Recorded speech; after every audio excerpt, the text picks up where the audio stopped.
So tax பெனிஃபிட்ஸ்னால் என்னென்னாக்கா நமக்கு நிறைய income வந்து பல வகையில் வரலாம். ஒன்று வியாபாரத்துலேருந்து வரலாம், இல்லை நம்ம வாடகை விட்டு வரலாம், இல்லை வட்டி வாங்கி நம்ம சம்பாதிக்கலாம். ஸோ இந்த மாதிரி நிறைய, இல்லை ஷேர் மார்க்கெட்டில் மூலமாக நமக்கு வரலாம். கம்பெனிக்காரங்க டிவிடெண்ட்ஸ் கொடுப்பாங்க, போனஸு, அந்த மாதிரி கூட நமக்கு வருமானம் இருக்குது. ஆனால் எல்லா வருமானத்துக்கும் பார்த்திங்கனாக்கா நமக்கு டேக்ஸ் போடுவாங்க. சரிங்களா? ஸோ அதுதான் இப்போ எந்தெந்த டேக்ஸ் பெனிஃபிட்ஸ்னால் என்னென்னாக்கா, நாம் அந்த டேக்ஸ்லேயே நம்ம கொஞ்சம் பெனிஃபிட் அடைஞ்சிக்கலாம், பயன் அடைஞ்சிக்கலாம். எப்படின்னாக்கா நம்ம டேக்ஸ் கட்ட தேவையில்லை, இல்லை டேக்ஸ் வந்து குறையும்.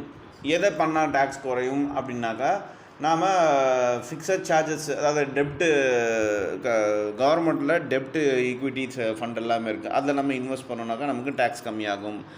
ஃபார் எக்ஸாம்பிள் பிபிஎஃப் இந்த மாதிரி விஷயங்கள்லாம் இருக்குது, அதில் வந்து டேக்ஸ் நமக்கு இருக்காது, இல்லாட்டி கம்மியாகும். ஸோ இல்லை நம்ம இன்சூரன்ஸ் எல்லாம் போட்டிருந்தோம்னாக்கா அதுலேருந்து டேக்ஸ் கம்மியாகும். இதுதான் சொல்கிறது டேக்ஸ் பெனிஃபிட் அப்படின்னு சொல்லுவாங்க.